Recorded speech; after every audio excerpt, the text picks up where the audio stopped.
Oh, what's cracking, y'all? It's me, Quin the movie guy here, and don't mind me, just contemplating the fact that even a glass of water has more game than me. Where did I go wrong?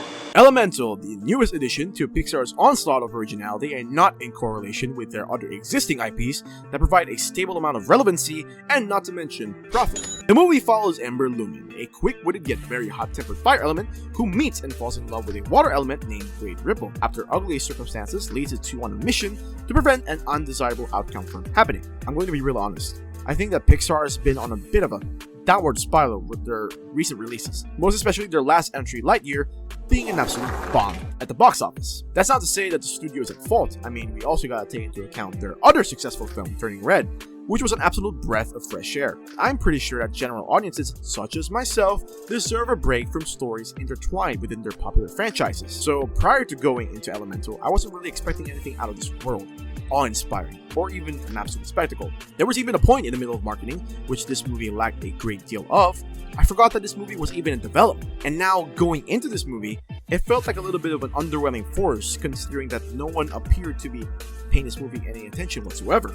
I mean, to be honest, this is literally another love story between unlikely characters in a world filled with a populace of unlikely creatures, or in this movie's case, elements. We've seen this idea done a bajillion times, and walking out of Elemental, it's exactly what my assumptions were. Right down to the introduction of this movie, I could already tell that they took heavy inspiration from Zootopia.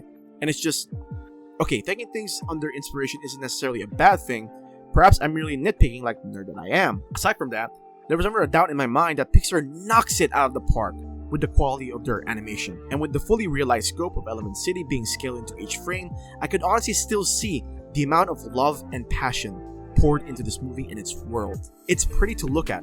They have clearly come a long way from some of their earlier projects like A Bug's Life and the first Toy Story. The heart of this movie lies in the character of Ember, who was excellently brought to life by Leah Lewis, and the same could be said for Mamadou Athie's Great Ripple, who was easily one of my favorite parts in the movie. The chemistry was basically the bread and butter of this movie, despite me laying out my prior issues regarding the expected repetition of the two unlikely people destined to fall in love trope. While Elemental tends to juggle existing ideas, behind its visually eye-dazzling curtains remains an underlying issue, and that is good story beats. Yes, I'm well aware that this is a kids movie, but even I am not clueless enough to know that even kids nowadays have their own set of standards, especially when it comes to movies. There is a lesson to be learned by the end of movies like this.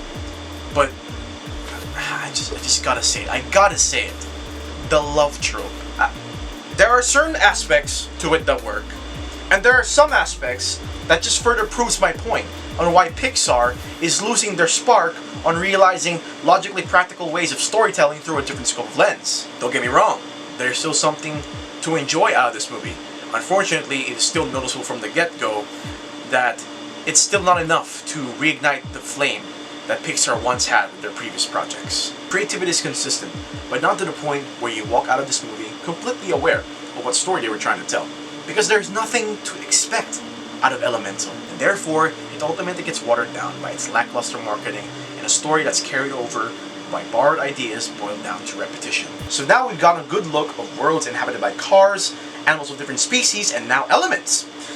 Next thing you know, they might think of worlds inhabited by an advanced species of monkeys capable of rational thinking and or complete stupidity. Oh wait, that's just the human race.